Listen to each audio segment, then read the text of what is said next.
تزدان رحاب الإيمان وتطيب حنايا الوجدان في هدايات. بسم الله الرحمن الرحيم. الحمد لله رب العالمين والصلاة والسلام على رسول الله وعلى آله وصحبه أجمعين وبعد. السلام عليكم ورحمة الله وبركاته. يقول الله تبارك وتعالى في الكتاب المنزل بعد أعوذ بالله من الشيطان الرجيم أتل ما أوحي إليك من الكتاب وأقم الصلاة إن الصلاة تنهى عن الفحشاء والمنكر ولذكر الله أكبر والله يعلم ما تصنعون. Alhamdulillah, una-una ho mga kapatid namin sa pananampalatayang Islam, ating pong inihiling sa Allah subhanahu wa ta'ala na maging dalisay, ikhlas ang ating mga gawain. Dahil sa oras na magkaroon tayo ng tunay o ganap na ikhlas o dalisay na para kay Allah subhanahu wa ta'ala, tiyak natin pong makakamit ang gantimpala mula sa Allah subhanahu wa ta'ala. Kaya nararapat po sa isang Muslim o mananampalataya na bago niya gawin ang kanyang gagawin ay kailangan iisipin niya muna na ito ay gagawin ko na para lamang kay Allah subhanahu wa ta'ala. Hindi para sa kaibigan, hindi para kanino po. Ito ay para lamang kay Allah subhanahu wa ta'ala. Dahil oras na tayo gumawa ng isang pagsamba na mayroon pong sumingid na hindi para kay Allah subhanahu wa ta'ala, o di kaya pasukin ang tinatawag na sum'a, yung para marinig po nila na ikaw ay gumagawa ng mga pagsamba, o di kaya pinasok ng riya na kung saan na pakitang tao, wala po tayong kumbaga inaasahan na makakamit na gantimpala mula sa Allah subhanahu wa ta'ala.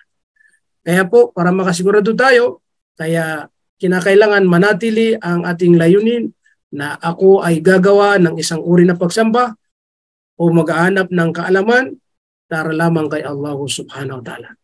Mga kapatid namin sa pananampalatayang Islam, bali ang ating paksa po sa araw na ito, ito ay patungkol sa kalamangan at kahigitan ng pagdarasal.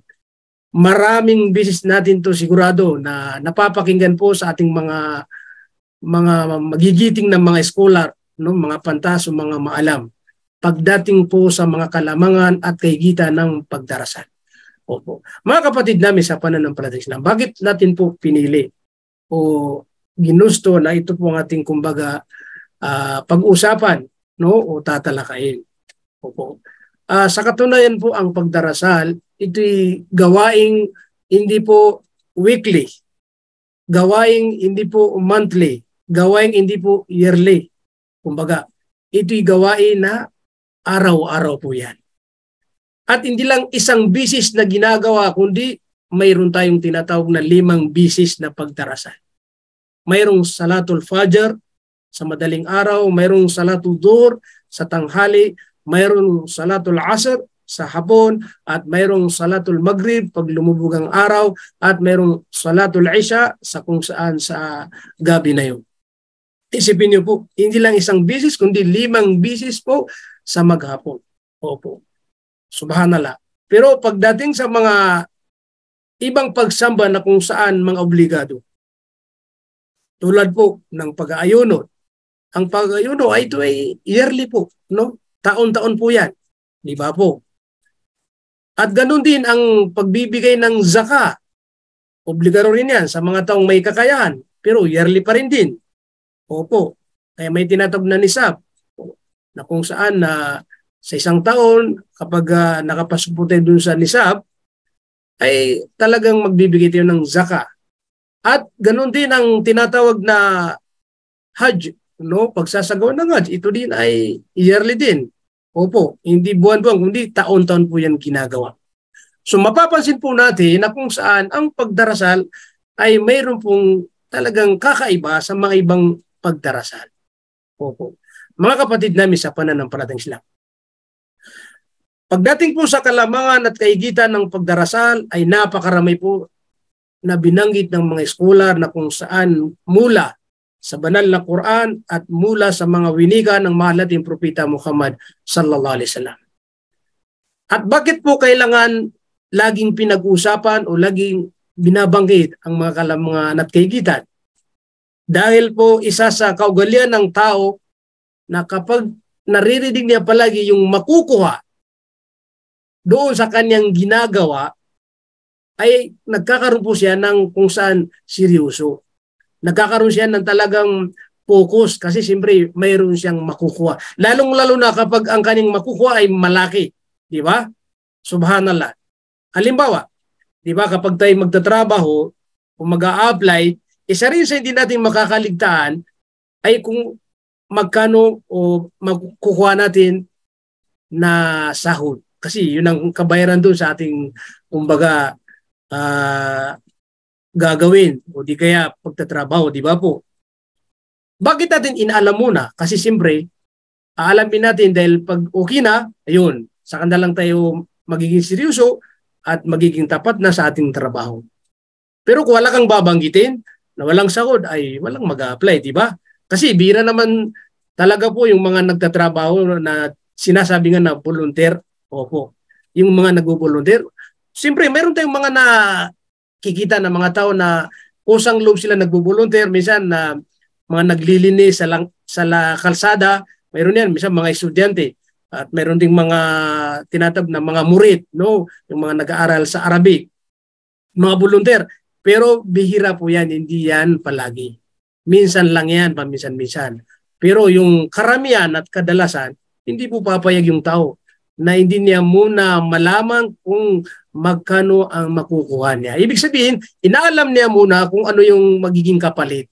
Parang gantimpala na kanyang, kumbaga, iniisip muna, no, na makukuha. So, dahil po kapag walang gantimpala o makukuha doon, mahirap, di ba po? Okay. Katulad po sa ating pananampalatayang Islam. Bakit po ang propeta Muhammad sallallahu alaihi wasallam na kung saan bawat mga ginagawa na mga pagsamba ay mayroon siyang pong mga binabanggit na makukuha. Mayroon siyang binabanggit na gantimpala. Mayroon siyang binabanggit na biyaya. Mayroon siyang binabanggit na kung saan kumbaga kalamangan. Dahil po para sa ating pagsasagawa, magkakaroon tayo ng focus o magkakaroon tayo ng kung saan seryoso. Kasi siyempre ito ang ating makakamit. Allahu Akbar. Lalo na pag pagkakabilang buhay po na kung saan doon natin yan makukuha o matatanggap. Di ba po? Okay. So dahil po ang ating oras ay maikli at limitado po, depende po kung alin saan ang ating oras na makukuha. Kasi marami pong isinulat ng mga scholar na mga kalamangan at kaigitan ng pagdarasal. Opo. So ito ay hindi lang sa ating mismong mga nagdadarasal binabanggit o pinapaliwanag. Pati rin po yung ating mga kapatid na halimbawa sabihin natin na nagbalik Islam pero medyo nagpapahinga na hindi nagdadarasal kasi mayroon po talaga yan. Nagbalik Islam pero dahil sa kahina ng pananampalataya o minsan dahil sa mga pagsubok at minsan sa daming mga ginagawa, abalang-abala kaya nakakapagpabaya po siya sa pagdarasal. Ganun din, pati rin mga kapatid natin na mga dati ng mga Muslim, may Maranao, may Tausug, may Maguindanao, may Yakan, may Basilan. At iba pang mga tribong Muslim. Opo. Na Muslim lang sila sa pangalan kasi hindi po pwedeng sabihin mo sa kanila, hindi sila Muslim. Pero pagdating sa gawain ng isang Muslim, kung anong kanyang tungkulin, doon sila pumahina, hindi sila nagpa-practice. Opo, mayroon yan, mga hindi nagsasala. Kaya, ibig sabihin, ito ay dapat din ipinapaliwanag po sa kanila. Kaya kung mayroon tayong namimit sa kanila o nakakausap, yun, magdaawa po tayo. Sa isa rin sa pamamaraan ng pagdadawa, yung magbabanggit tayo ng gantimpala sa ating mga ginagawa. Tulad ng, halimbawa, ang pagdarasal, kapag ito ay sinisikap po natin at ginagawa po natin, itong makakamit. Katulad po ngayon, itong mga babanggitin natin. Opo. Pwede natin ipaliwanag sa kanila nang sa ganun magkaroon sila ng interesado o magustuhan nila, marami pala kami makakamit na gantimpala. Kaya, po nararapat na ito ay lagi pong pinag-uusapan. Opo. Siyempre, kasama rin pinag-uusapan ng mga parusa. Opo. Pero ganun pa rin ang dapat na mas marami yung gantimpala na binabanggit po sa kanila. Kasi nakakatulak po yan. No? Parang nautusan po tayo na gawin natin kasi mayroon tayong makukuha mga kapatid namin sa pananampalataya. Opo.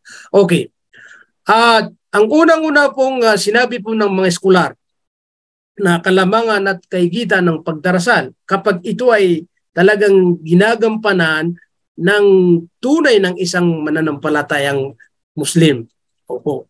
Kapag siya ay talagang tunay na nagdadarasal, isa sa kanyang makakabit na bunga o kalamangan at kahigitan ng pagdarasal ay pipigilan niya ang kanyang sarili sa pagsagawa ng hindi mga magaganda.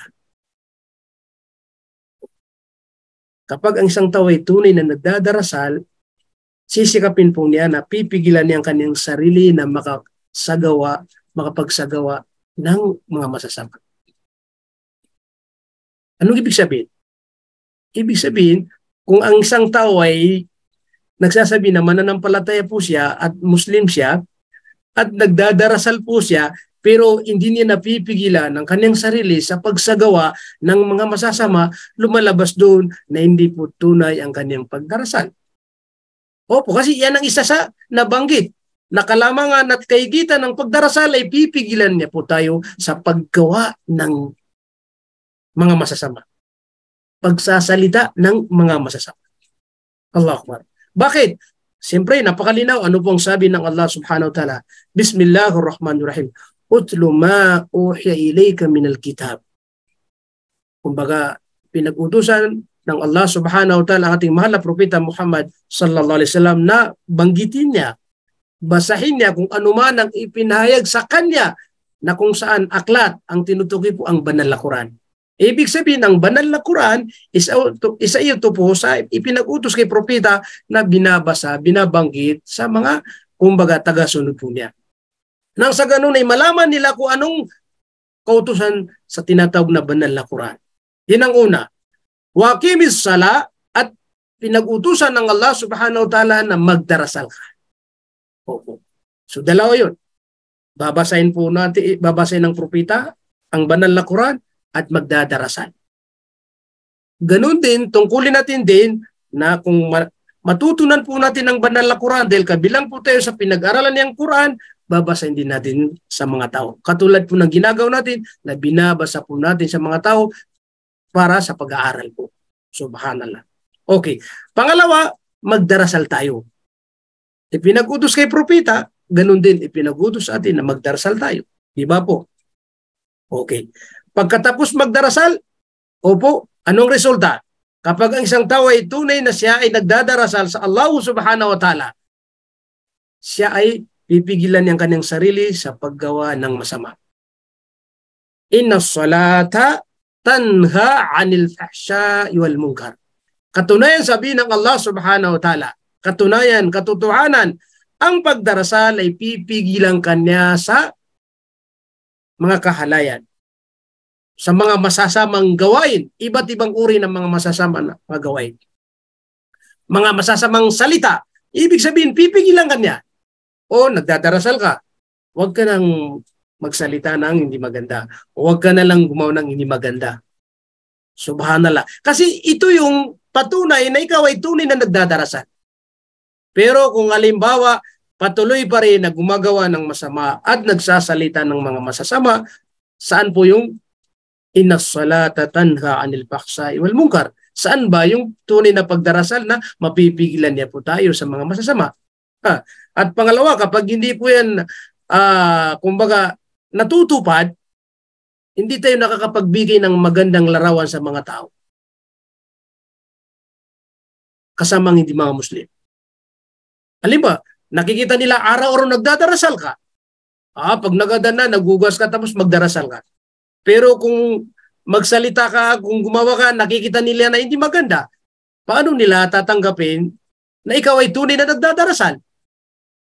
Alam niyo, minsan may mga na-experience po namin mismo. Pupunta kami sa mga ibang lugar na hindi mga Muslim at mag-aanyaya po magpapaliwanag patungkol sa Islam. Minsan, itinatanong yan, hindi lang isang beses, maraming beses. Sir, bakit yung modern namin? Hindi ko nababanggitin ang lahi, no? Araw-araw nakikita namin po siya nagsasala. Araw-araw kasi nakikita nila talaga kasi pag adan na, mag-ablution. Ganun ba yun? Nagdadarasal siya, galing sa masjid, pero paglabas niya, kung magsalita, kung kumilos ay hindi maganda. Di ba? Anong ibig sabihin, mga kapatid namin sa pananampalataya, ibig sabihin, yung kanyang pagdadarasal, hindi niya napipigilan ang kanyang sarili sa pagsalita, paggawa ng mga masasama. Di ba? Kaya dapat magpakita po tayo na kung tayo tunay na nagdadarasal, gagawa tayo lahat ng mga mabubuti at hindi na tayo gagawa ng mga masasama. May isang nagpaliwanag ng scholar, kung ang lahat ng mga Muslim, alin po, mga Muslim lahat, isang komunidad o isang country, alin po lahat mga Muslim, at sila'y tunay na nagdadarasal, at itupad po nila, tuparin po nila, sundin po nila, na yung tunay na pagdarasal ay pipigilan nga sa mga masasamang gawain. Ang sabi nga niya, hindi daw kailangan ng security. Hindi na kailangan ng pulis. Parang gano'n ang ibig sabihin niya. Kasi ang pulis, kaya may pulis, may security kasi para pigilan yung mga masasamang tao. Di ba? Yun ang layunin doon. Kaya may pulis para magkaroon ng siyempre, para walang gulo, para walang gumawa ng masama kasi hulin po nila. Yun ang sinabi niya. Kung lahat ng mga Muslim sa isang komunidad o sa isang country ay tunay na nagdadarasal, walang gagawa ng masama. Kasi mismo sila ay pipigilan nilang kanilang mga sarili. So dahil lahat pinipigilan ng sarili, kaya hindi na kailangan yung security. Hindi na kailangan yung army, hindi na kailangan yung pulis. Kasi siyempre, kahit na magpupulis ka dyan, wala ka namang mapipigilan dyan. Kasi puro mga mababae. Diba? Kasi sumusunod sila sa ganap na kautusan ng Allah subhanahu wa ta'ala na kung saan pinipigilan nila ang kanilang sarili na makapagsagawa, makapagsalita ng masama. Dahil sila'y tunay na nagdadarasal. Subhanallah. Wala dikrullahi akbar wallahu ya'lamu ma tasnaun. Ang sabi po ng Allah at tunay ng pag-alaala sa Allah subhanahu wa ta'ala. Maraming paraan na mag-aalala tayo sa Allah subhanahu wa ta'ala. Ang pagdadarasal, isa rin po yan sa pag-alala sa Allah subhanahu wa ta'ala. Ang pagbabangit ng subhanallah, alhamdulillah, la ilaha illallah, kabilang po rin sa pag-alala sa Allah subhanahu wa ta'ala. Pagbabasa ng Quran, kabilang po sa pag-alala sa Allah subhanahu wa ta'ala. Kaya ang sabi, ang tunay at tunay na ang pag-alala sa Allah ay pinakadakila. Ibig sabihin, dakila pa rin ang pag-alala sa Allah subhanahu wa ta'ala. Wallahu ya'lamu ma tasna'un. Katotohanan ang Allah subhanahu wa ta'ala. At ang Allah subhanahu wa ta'ala alam niya kung ano man ang ating pong mga ginagawa. Wala ni isa sa atin na ililihim niya, pwede niyang mailihim ang kanyang mga ginagawa. Dahil ya'lamu ma tasnaun, alam ng Allah ang lahat ng ating pong mga ginagawa. Allah. Kung tayo nagluluko, kung tayo nagpapakabuti, kung tayo nagpapakabait, kung anong mga lihim natin, lahat po yan alam ng Allah subhanahu wa ta'ala. Kaya dapat maging matuwid na tayo mga kapatid. Okay. Isa rin po yan mga kapatid namin sa pananampalatayang Islam ng kalamangan at kaigitan po ng tunay na pagdarasal. Opo. Bali, malawak po ang usapin pagdating sa kung saan pinipigilan ang sarili natin na makapagsagawa ng masama dahil tunay tayong nagdadarasal. Okay. Ngayon, lipat po tayo sa pangalawa. Kasi tinitingnan ko po ang ating oras, mabilis tumakbo. Ang pangalawa po, ang pagdarasal ay tinatawag na pinakamainam sa mga gawain pagkatapos ng shahadatain. Afdalul a'mali ba'da shahadatain. Ang ibig sabihin, ang pagdarasal, na isa sa kanyang kalamangan at kaigitan ay mas mainam sa mga gawain pagkatapos natin tanggapin ng shahadatain. So lumalabas doon, lamang pa rin o mas nauna pa rin, as pinakamainam pa rin ang pagsasahada, yung asyhadu an la ilaha illallah wa asyhadu anna Muhammadar Rasulullah. Ang ibig sabihin, yung pagsaksi na walang ibang tunay na Diyos dapat sambahin malibang kay Allah. At ang pagsasaksi na si Muhammad ay kanyang propeta. nasa pamamagitan ng pagsunod sa lahat ng mga kautusan ng Allah na naayon sa pamamaraan ni Propeta Muhammad sallallahu alaihi wasallam. Itong dalawa na nangunguna, pagkatapos ito po mga kapatid namin sa pananampalatayang Islam, ang susunod na mas mainam ay ang pagdarasal. Opo, mainam. Okay. Ang patunay po natin ay ang isang hadith na kung saan isinalaysay, no? Ikinuwento ni Abdullah bin Mas'ud, no? Naway kalugdan siya ng Allah subhanahu wa ta'ala. At siya'y nagsabi, qal sa'altu Rasulullah sallallahu alaihi wasallam ayyul amali afdal. Ito ang itinanong niya. Sa katunayan, maraming mga hadith na ganito po sa umpisa o sa simula na nagsasabi na parang katanungan na alin bang gawain o mga amal na mas mainam. So, may mga sinagot ng Propeta Muhammad sallallahu alaihi wasallam. Ito, tatanda ko pa kasi kanina nagpaliwanag po tayo. So, ang binanggit ko na yung imanu billahi wa rasuli, yung paniniwala sa Allah at paniniwala sa kanyang sugo. Tapos yung al-jihadu fi sabilillah. Tapos yung hajjum mabrur. Pero itong hadith na babanggitin natin po dahil ang tinutukoy po yung pagdarasal. Dahil ang ating paksa ay kalamangan at gitan ng pagdarasal. Nang tanungin si Propeta Muhammad sallallahu alaihi wasallam alin ng mainam na gawain po, unang-unang sinabi ng malating propeta. Opo. Pagkatapos ng syahadatain, unang-unang sinabi ni Propeta, as-salatu liwaqtiha. Ito ang isinagot niya sa isang mama na na si Abdullah bin Mas'ud. Ang sabi ni Propeta, ang pinakamainam, sa isang hadith ito, sa isang hadith kasi maraming hadith, ay ang pagdarasal o pagsagawa ng pagdarasal liwaqtiha sa kung saan sa natatakdang oras. Opo. Ang ibig sabihin, kapag ang isang tao ay nagsasala po siya sa nakatatakdang oras o ang oras ng pagdarasal, ito po yung tinatawag na afdal. Mahigit, no? Kung baga pinakamainam na pagdarasal. Kung nagdarasal po tayo, hindi sa kaniyang nakatagdang oras, hindi kaniyang isang oras, yung sinasabi natin na ipinagpaliban po niya kasi may kadahilanan o naglilit po sa pagdarasal, opo. So ibig sabihin, hindi yun ang tinutukoy na afdal. Kaya kung gusto mong makuha yung kalamangan, kahigitan ng pagdarasal, kapag nagdadarasal po tayo, liwaqtiha. Ibig sabihin, sa kaniyang oras na tama. Okay, ngayon sa mga masajid, sa mga masjid po, kung sa mga kalalakyan, makikita po natin may mga nakalagay dyan. Opo, nakalagay. Anong oras ng adan, kailan mag-ikama. Kadalasan, yung pagkatapos ng adan, may 15 minutes bago mag-ikama, may 20 minutes bago mag-ikama. Kadalasan, 20-20. Meron ding 15. Pag sa Fajr, minsan 25, minsan 30. Meron pagkakaiba po ng mga masjid. Opo. So, bali, yung nakalagay doon na oras, ito yung tinatawag na liwaqtiha. Kasi, kumbaga, naging formal na okay, magdadarasal tayo, ito yung oras at ito yung, kumbaga, natagdang oras. At ito rin yung mismong sinabi ng tagapaglikha na sa isang mananampalataya, kapag sinagsasala, ay talagang sa nakatatakdang oras. Inna salata kanat 'alal mu'minina kitaban mawquta. Ulitin natin po. Inna salata kanat 'alal mu'minina kitaban mawquta. Katotohanan ng pagdarasal ng isang mananampalataya sa Allah subhanahu wa ta'ala. Excuse muna yung microphone po kasi nang naririnig natin. Okay. Ang pagdarasal, sabi ng Allah subhanahu wa ta'ala, ang tunay na pagdarasal ng mananampalataya sa dakilang lumikha, ito ginagawa niya sa kitabam mawquta. Ibig sabihin, yung nakatakda kung ano ang oras doon. So, yun ang nakatakda, yung oras na nakikita po natin na nakalagay doon kung kailang magikama, yun ang nakatakda po. Opo, mga kapatid namin sa pananampalatayang Islam. Kaya, sisikapin po natin na makapagsala sa nakatagdang oras. Hindi po yung ipagpaliban na liban kung may mga sapat na kadahilanan. Opo, kasi sa Islam, ad-dinu yusra, ang Islam may maluwag, madali, hindi po ito mahirap.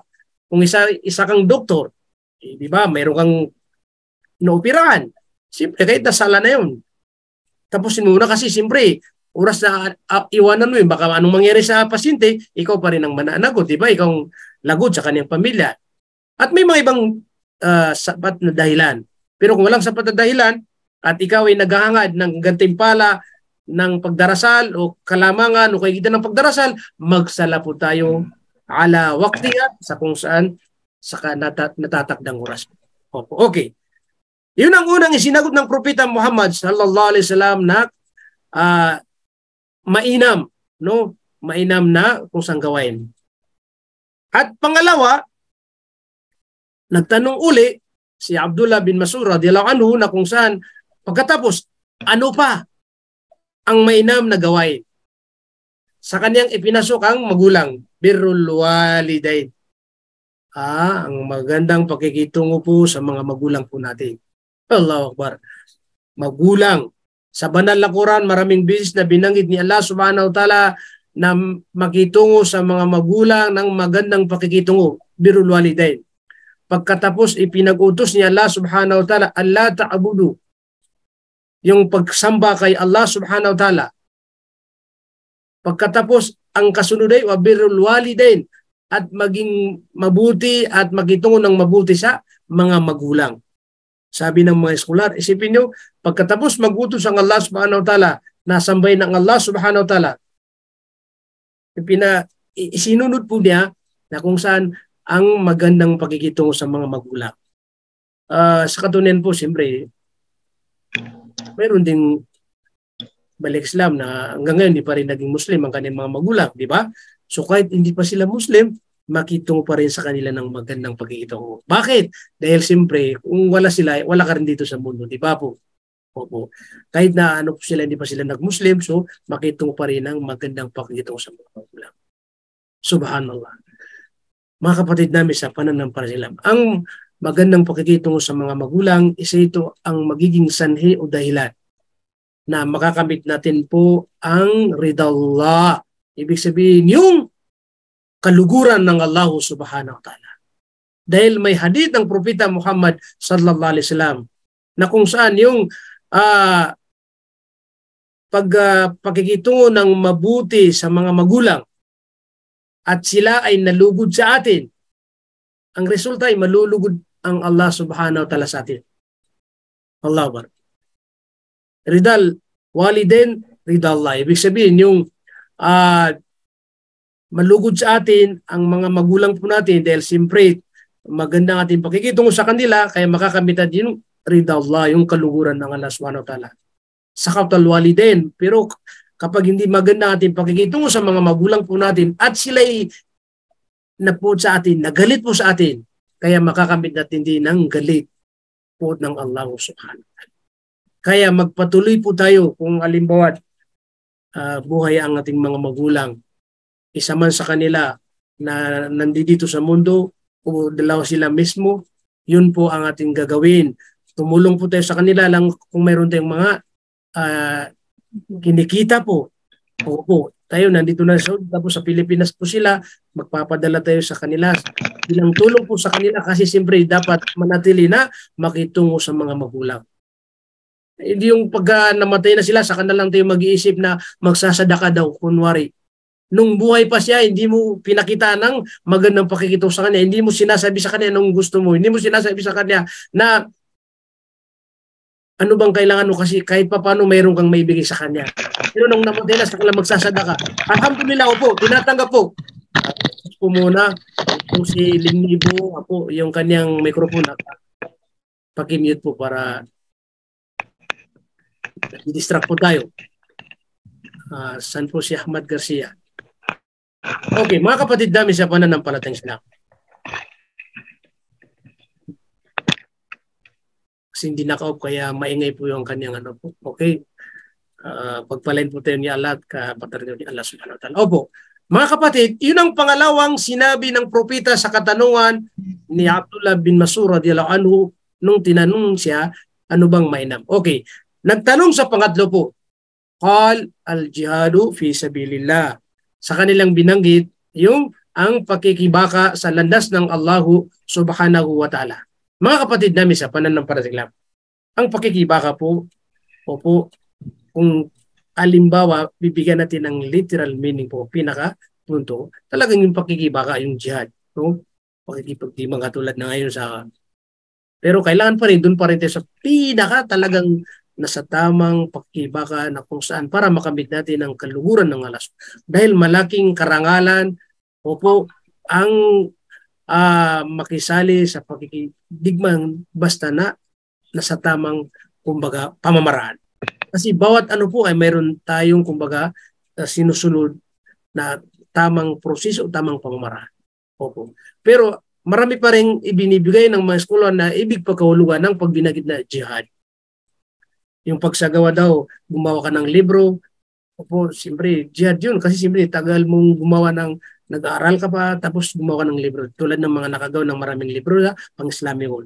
O di kaya, nagtuturo ka rin, nagjijigad ka rin. Ibig sabihin, maraming mga uri po na tinatawag na pakikibaka po o jihad po. Opo. So mga kapatid namin, itong tatlo po na binangid ng mahal natin Propeta Muhammad sallallahu alaihi wasallam na mainam pero nangunguna pa rin ng pagdarasan. Nangunguna pa rin ng pagdarasan. Kaya balikan po natin. Opo. Kailangan pag nagdarasal po tayo ay ala waktiha sa tamang oras, nakatagdang oras kasi sa kanilang po natin makakamit yung kumbaga kalamangan at kaigitan ng pagdarasal po mga kapatid namin sa pananampalatayang Islam. Okay. Ngayon po, lipat tayo sa pangatlo kasi siyempre ang ating oras ay malapit na patapos. Opo. Ang pangatlong kalamangan, kaigitan ng pagdarasal ay tagsilul khataya. Ito yung sinasabi na lilinisin po niya, opo, kumbaga lilinisin niya ang ating mga kasalanan. Para bang dumi, kumbaga naligo po tayo, dahil may dumi po tayo, ay pagkatapos na maligo, mawawala po, nalinis po na yung tinatawag na dumi natin. Ang ibig sabihin, ang pagdarasal, kapag nagdadarasal po tayo ng 5 bisis sa maghapon po, ito po ay malilinis po niya ang ating mga khataya. Ibig sabihin, mga kasalanan po. Kaya mayroon pong hadith na sinabi ng mahal nating Propeta Muhammad sallallahu alaihi wasallam, na hadith ni Jabir radhiyallahu anhu, qala Rasulullah sallallahu alaihi wasallam, mathalus salawatil khams kamathalin nahrin gamrin ala babin ahadikum yagtasilu min kulla yawmin 5 marrat.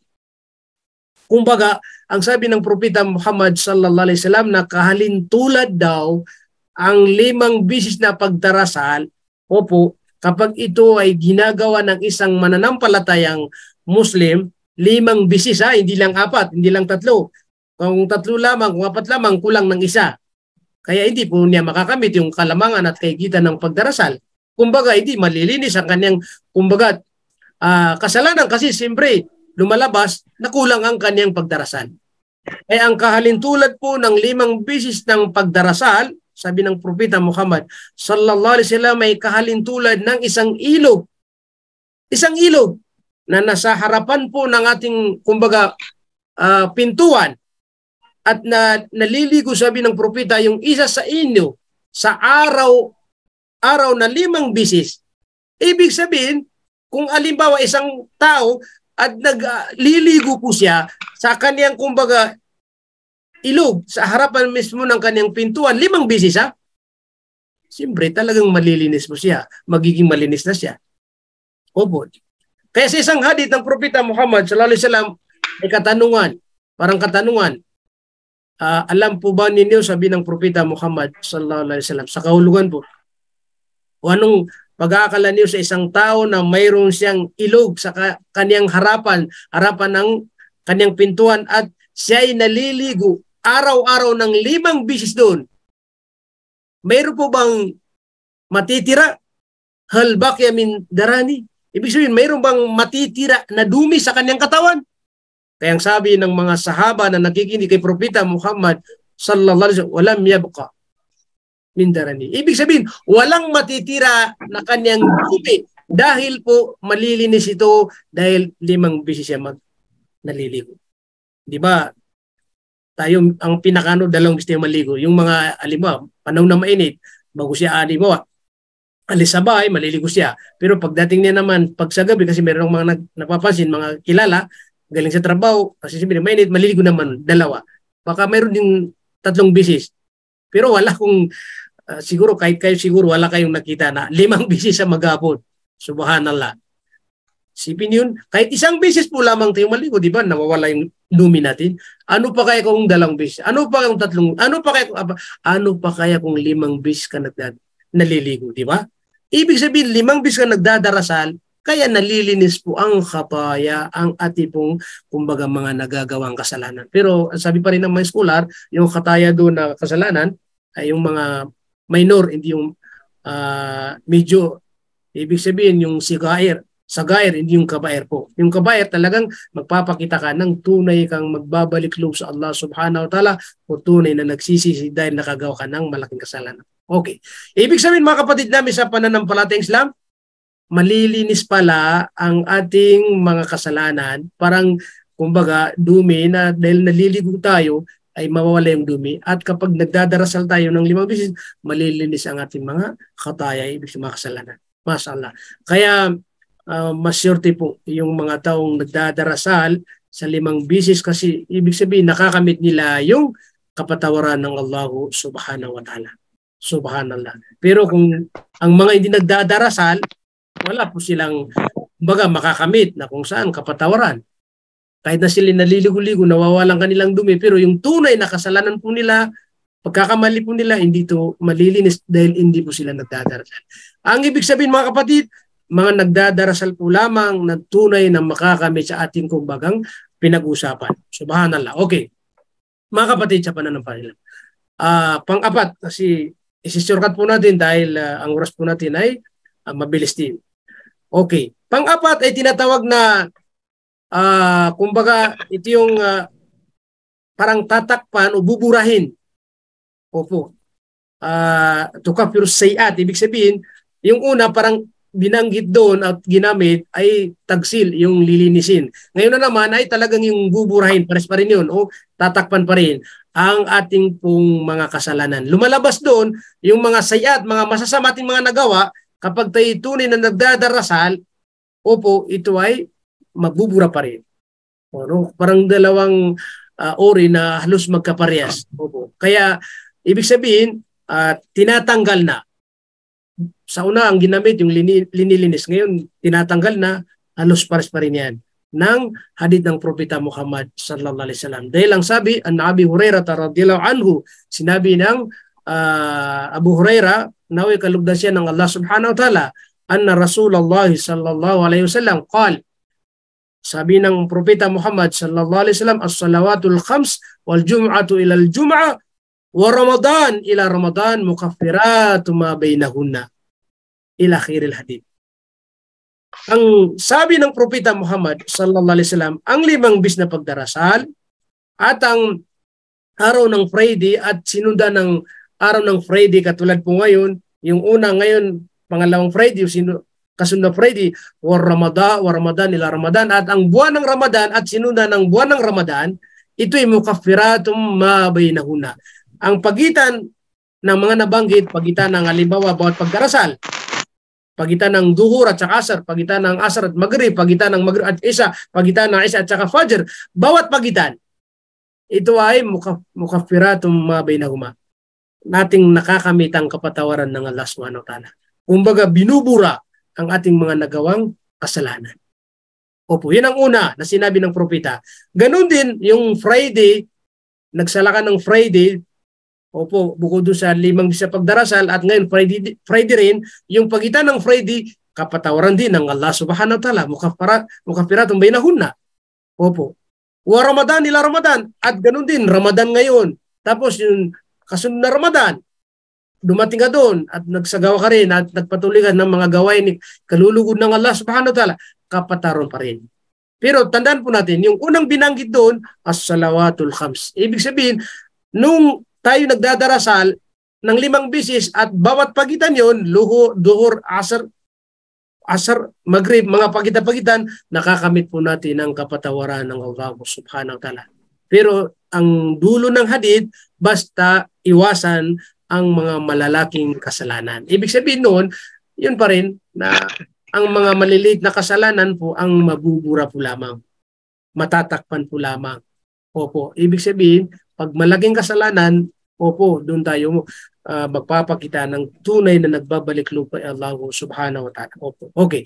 Mga kapatid namin sa pananampalataya, may oras po tayo na 15 minutes. Dito ko po, kumbaga, tatapusin. Sa isa lang babanggitin ko po. Marami po ito. Pero sa susunod din sa aking schedule o oras po, pwede ko ipagpatuloy po. Okay. Panglima, na sinabi po ng mga scholar ay magkakaroon tayo ng nur, liwanag. Bibigyan po tayo ng subhanahu wa ta'ala ng liwanag kapag tayo tunay na nagdadarasal po. Tingnan niyo po, basta ang tao na tunay na nagdadarasal, sinisikap po niyang pagdadarasal. Opo, bibigyan pa rin ng Allah subhanahu wa ta'ala na parang may liwanag po siya. Kasi siyempre nakikita po natin na tunay nagdadarasal, kaya yung nur na binibigay ni Allah subhanahu wa ta'ala, subhanallah, walang makakahadlang. Basta maging tunay kang nagdadarasal. Tulad ng mga nabanggit natin kanina, bakit nagkakaroon siya ng pinipigilan ng sarili sa mga masasama dahil tunay nagdadarasal. Nagdadarasal sa mga nakatakdang oras. Ito po yung mga sinasabi na kapag ito ay mga nakukuha natin, na isasagaw po natin sa proseso, sa tama po, ito yung makakamit natin yung mga pangako. Kaya sa panglima po na kung saan kalamangan at kagitan ng pagdarasal, kapag tayo tunay na nagdadarasal, bibigyan po tayo ng Allah subhanahu wa ta'ala ng liwanag. Subhanallah. Ibig sabihin, yung liwanag dito sa mundo at igit sa lahat, liwanag sa kabilang buhay. Opo. Ito ay hadith ng mahal nating propeta Muhammad sallallahu alaihi wasallam. Opo, hindi po tayo pwedeng magduda, di ba? Kapag nakikita po ang mga taong tunay, talagang kahit wala kang makikitang liwanag na mismong liwanag, pero parang pa rin sa kanila kasi dahil binigyan sila ng Allah subhanahu wa ta'ala ng liwanag. Okay. Ang patunay po natin ay mayroon ding hadith ni Abdullah ibn Umar radiyallahu anhu. Radiyallahu anhuma. Silang dalawa po na kung saan nagsalaysay sa hadith na ito na anin Nabi sallallahu alaihi wasallam, kung saan mismo mula sa propeta Muhammad sallallahu alaihi wasallam na kanyang sinabi, annahu dhakara salata yawman, may isang araw na binanggit ng propeta Muhammad sallallahu alaihi wasallam tungkol sa pagdarasal. Ano pong sinabi niya? Man hafadha alayha kanat lahu nura wa burhana wa najatay yawmil qiyamah. Ang sabi ng propeta Muhammad sallallahu alaihi wasallam, sinuman ng pangalagahan po niya ang pagdarasal. Ibig sabihin, talagang sinisikap po niya ang 5 beses na pagdarasal sa kanyang sarili sa araw-araw. Diba? Yung mga nabangitan kanina, ibig sabihin, talagang ini-implement niya po kung ano yung turo, ano ang pagiging tunay na pagdarasal. Unang-una, ang sabi ni Propeta Muhammad sallallahu alaihi wasallam, kanat lahu nura. Ibig sabihin, magkakaroon po siya at bibigyan po siya ng Allah subhanahu wa ta'ala ng nura, liwanag.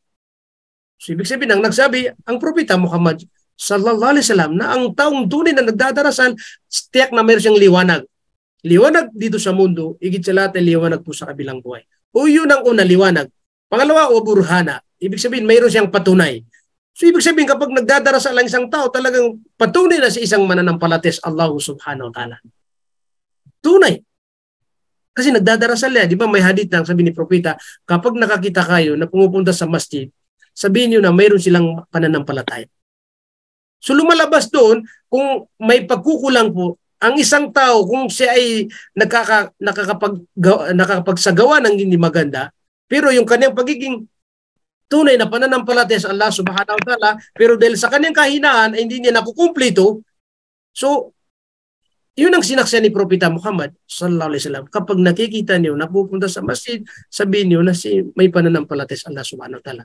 Kung may magpakukulang, opo, nasa kanya pa rin yun.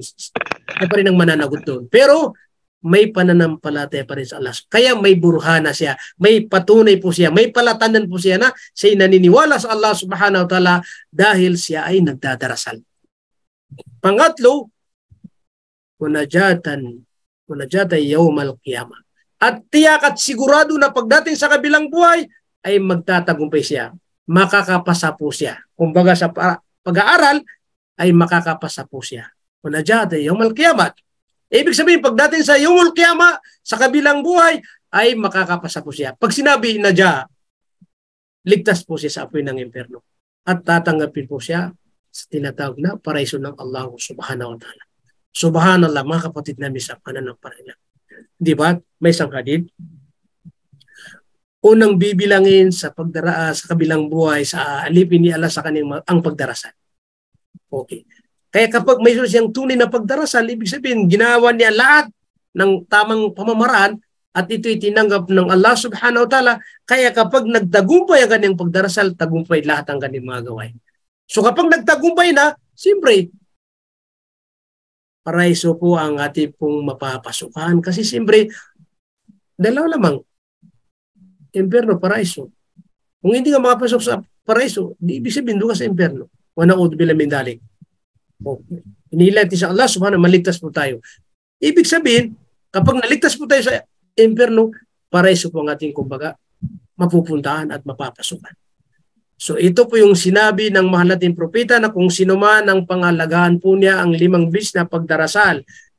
Kung anong utos ng pagdarasal, ginagawa po niya sa tama, lahat-lahat. Kaya 3 po ang ipinangako ng propeta. Meron siyang liwanag dito sa mundo, higit sa kabilang buhay. Pangalawa, may patunay po siya. At pangatlo ay magtatagumpay po siya pagdating sa kabilang buhay. Balik na rin po natin mga kapatid namin sa pananampalataya Islam. Kung hindi natin pangalagaan ang pagdarasal at maging pabaya po tayo, nakatulad ng iba na basta lang kung may siya pa niya magdarasal, magdadarasal. Kung hindi, saka na lang. Hindi po talagang niya sinisikap na 5 bis na pagdarasal. Kapag hindi po natin pinangalagaan, anong sabi ng Propeta Muhammad sallallahu alaihi wasallam? وَمَنْ لَمْ يُحَافِظْ عَلَيْهَا لَمْ يَكُنْ لَهُ نُورٌ وَلَا بُرْهَانٌ وَلَا نَجَاةٌ وَكَانَ يَوْمَ الْقِيَامَةِ مَعَ قَارُونَ وَفِرْعَوْنَ وَهَامَانَ وَأُبَيْ بِنْ خَلَفَ. Itong masakit. Kung sino man ang hindi niya pangalagaan ng 5 bis na pagdarasal, pinapabayaan niya ang kanyang pagdarasal. Okay. Kaya hindi tayo pwedeng magpabay sa pagdarasal. Hindi niya sinisikap ang pinapabayaan niya ang pagdarasal. Makapagsalaw niya walang problema. Yung bang hindi mahalaga sa kanya ang pagdarasal. Mga kapatid, kapag yan ay nangyari, ang sabi ni Propeta Muhammad sallallahu alaihi wasallam, lam yakun lahu nur. Wala po siyang inaasahan na magkakaroon siya ng liwanag. Kasi pangako doon kailangan tunay. Opo. Na pangangalagaan. Walam yakun lahu nur. At wala po siyang makakamit at walang ibibigay sa kanina nur, liwanag. Wala burhan at wala po siyang patunay. Opo, mawala ka na sa patunay. Nagsasabi ka, Muslim ka. Nagsasabi ka, mananampalataya ka sa Allah subhanahu wa ta'ala, pero hindi ka nagdadarasal. Iba, marami. Sa Pilipinas, kahit anong mga tribo ng mga Muslim, mayroon. Muslim ba kayo? Siyempre. Ako pa. Pag Indanaw na ako, Maranaw ko, di, talagang pinanganak siya na mga Muslim. Pero hindi nagdadarasal. Di ba? Kaya wala kang patunay kung hindi ka nagdadarasal. Kaya ang patunay, magdarasal tayo. Kung nagsasabi ka na ikaw ay isang Muslim. Ako, isang balik Islam. Alhamdulillah. Matatago. Pero hindi ka nagdadarasal. Di ba? Ilan ang gimbres, yumakap ng Islam, hindi nagdadarasal. Anong say-punan? Okay, tinanggap mo si Allah. Alhamdulillah kasi kahit pa paano, naka-step po tayo. Kasi pangunahin po yung paniniwala kay Allah. Pero may kasunod, gagawin po natin kung anong mga pinagutos niya Allah. Okay, naniniwala kay Allah, ikaw ang tunay na Diyos, nag-isa, wala kong ibang paniniwalaan. Pero gawin mo kung anong kanyang kagustuhan. Kaya ang pagdarasal, isa sa kanyang pinagutos. Kaya para maging isa kang tunay na Muslim na nagdadarasal. Hindi yung ako'y matagal na 5 taon, 10 taon, ako'y pinanganak Maguindanao pero hindi ako nagdadarasal, di ba? So, hindi po yun pwede. Kaya wala tayong liwanag at wala tayong patunay at higit sa lahat, wala tayong pag-asa na magtatagumpay sa kabilang buhay. Wala na dyan. Ibig sabihin, wala tayong, kumbaga, paraan na magtagumpay sa kabilang buhay kapag hindi natin pinangangalagan ng pagdarasal. At ang masakit doon ay bibigyan po tayo ng tagapagbiga ng mga kasama.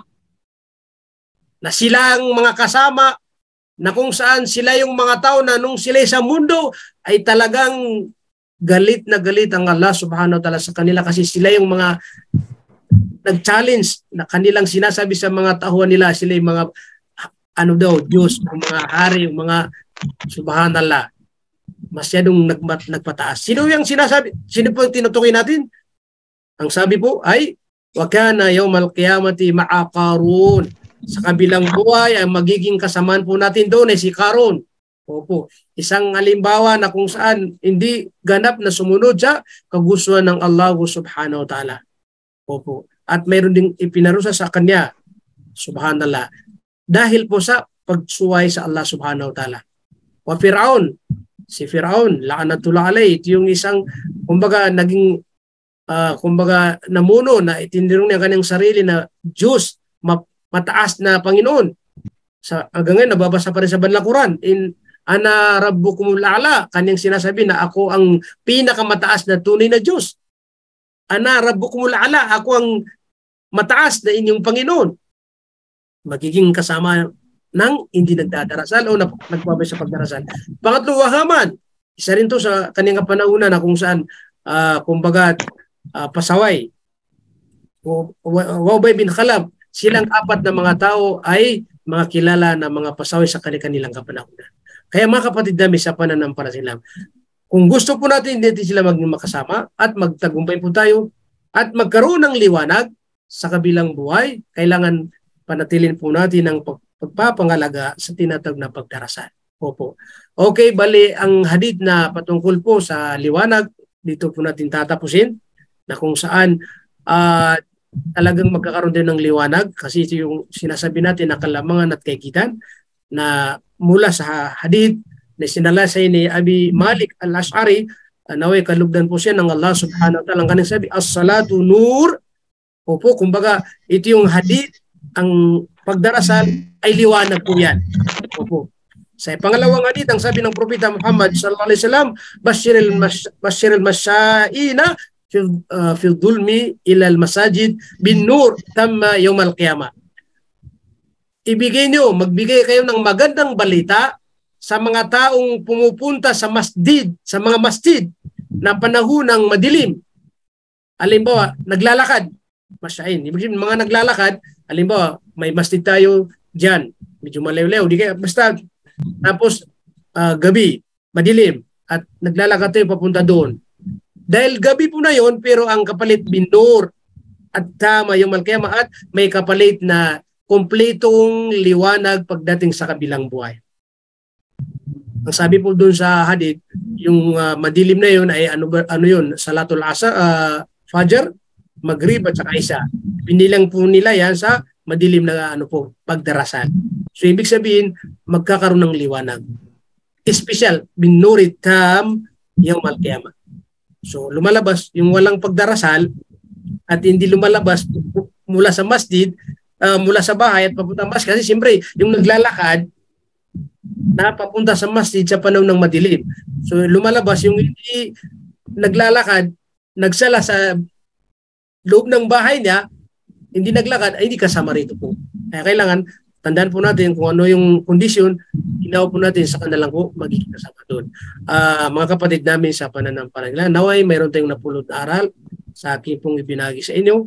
At maglayani po natin tayo na isabuhay po natin higit sa lahat aking mismong sarili dahil ito ay sabihin po natin yung katotohanan, hindi naman yung nagsasalita ay perfecto, mari na mas marapit ang pagkukulang, kaya nagpapaliwanag pa rin tayo na para magsumikap na tayo mismo ang makapagsagawa sa ating pong mga ipinapayo sa ating mga kapatid. Mayroon na akong natitira 1 minuto, pasensya na po kayo kasi inumpleto ko na para ano po. Kung sakali na mayroong maghahabol po na magtatanong, ay pwede tayo kumuha ng kahit 1 o 2 na katanungan kahit paano para mabigyan natin ng kasagutan kung alam po natin. Kung hindi natin alam, hindi po tayo sasagot kasi hindi natin alam at magtatanong tayo sa mga mas nakakalam po. Opo. So isa lang po, sa may mga katanungan, pwede kayo magsalita kagad po. Buksan po yung microphone po.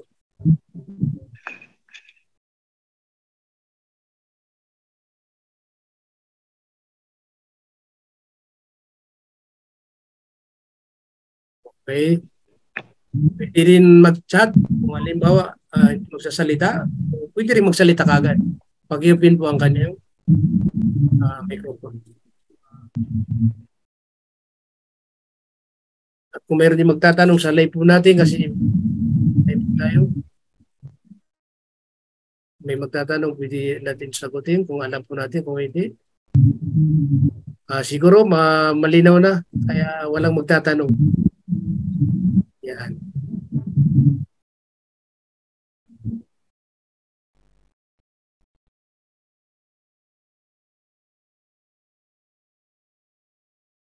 Okay. Siguro po malinaw po sa atin kaya wala po magtatanong. Inulit po namin kami po ay nagpapasalamat sa inyo sa walang sawang pag-ati sa ating programa. Naway tanggapin po ni Allah Subhanahu wa Ta'ala ang ating oras na ginugol sa kanyang landas at ipagkaloob po sa atin yung kaalaman na kung saan natin kung mapapakinabangan po dito sa mundo, dito lahat sa kabilang buhay. At iniling po natin sa dakilang lumikha na tayo ay bago-bawian ng buhay. Halimbawa, mamamatay po tayo ay bago tayo mamatay, ipabanggit po natin yung La ilaha illallah, walang tunay na Diyos na dapat sambahin malibang kay Allah, dahil ipinangako ng mahal nating propeta kung sino man ang makapagbanggit ng La ilaha illallah sa oras na siya mamamatay, siya ay papasok sa paraiso. Man kana akhiru kalamihi la ilaha illallah dakhala al-jannah. Kung sino man ng kanyang huling mabanggit ay ang la ilaha illallah, siya ay papasok po sa paraiso ng Allah Subhanahu wa Ta'ala. Opo. Sana po at hindi ito maging uli at maging simula at tuloy-tuloy ang ating pong pagsisikap o pagsasaliksik ng alaman patungkol po sa pananampalataya. Kung sakali po na meron kayong mabagong maisip na katanungan, pwede kayong mag-chat sa ating mga grupo dahil siyempre anytime po ay masasagot po pagdating po sa kaalaman tungkol sa Islam kung alam po natin. Inulit natin palagi kapag hindi alam, magtatanong sa mas nakakalam. Okay, hanggang dito po lamang inshallah. So makita-kita po tayo inshallah sa next na pag-aaral po. Okay, hanggang dito lamang. Subhanallah wa bihamdihi, subhanallah wa bihamdihi, nashhadu an la ilaha illa anta wa nastaghfiruka wa natubu ilayk.